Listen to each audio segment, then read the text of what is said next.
नमस्कार दोस्तों कुछ लोगों को अपने ख़ानदान, अपने परिवार, अपने भाई बहनों का ज़िक्र अपने साथ जोड़कर बड़ा फ़ख्र महसूस होता है।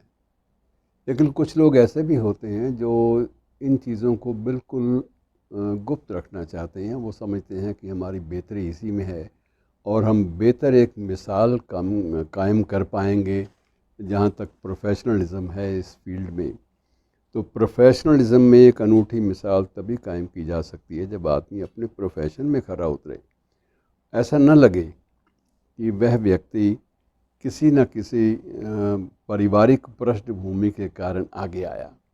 ये भी ना लगे कि पारिवारिक पृष्ठभूमि ने उसको कोई अनड्यू फेवर दी, और ये भी बिल्कुल ना लगे कि उसकी कोई प्रमोशन सिर्फ इस वजह से हुई या रुकी क्योंकि उसका संबंध किसी विशेष परिवार से है।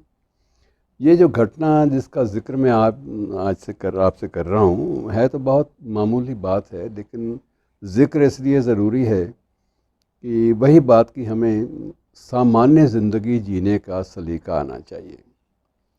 और जिसकी बात मैं कर रहा हूँ वह एक फ़्लाइट अटेंडेंट है, और फ़्लाइट अटेंडेंट के तौर पर वो एयर इंडिया में अपनी नौकरी कर रही है। और एयर इंडिया में नौकरी से पहले वो टाटा एयरलाइंस, जब तक एयर इंडिया को टाटा ने नहीं संभाला तब तक उनके साथ भी रही है। लेकिन उसे बिल्कुल कोई तरजीह देना या उसकी कोई उपेक्षा करना, ये दोनों बातें कभी उसकी ज़िंदगी में नहीं आई।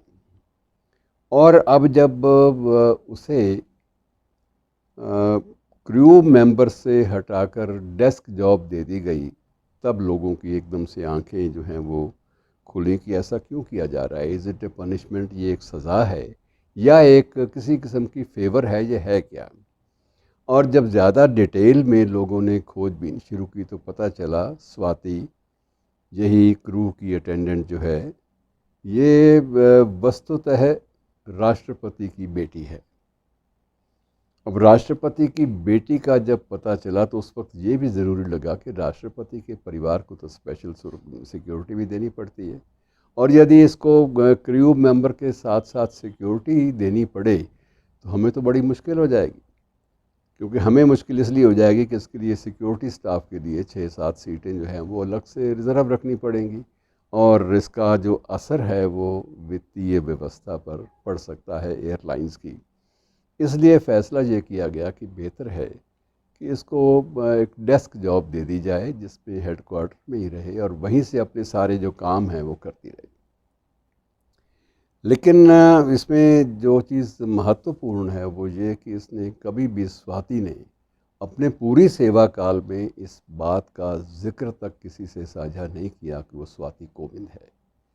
तो स्वाति कोविंद होना उसके लिए इतना महत्वपूर्ण नहीं था जितना महत्वपूर्ण उसके लिए अपने पद की गरिमा को बनाए रखने के लिए और अपने जो प्रोफेशन है उसकी गरिमा को बनाए रखना जितना उसके लिए ज़रूरी था, उतना कुछ और ज़रूरी नहीं था। मित्रों, ये एक छोटी सी बात है, लेकिन ये बात संदेश बड़ा देती है। मैसेज यही है कि आपको चुनना होगा कि आप ख़बरों में बने रहना चाहते हैं या आप बड़ी ईमानदारी से अपने प्रोफेशन की जो गरिमा है, अपने व्यवसाय की जो गरिमा है, उसको बनाए रखना चाहते हैं। शुक्रिया।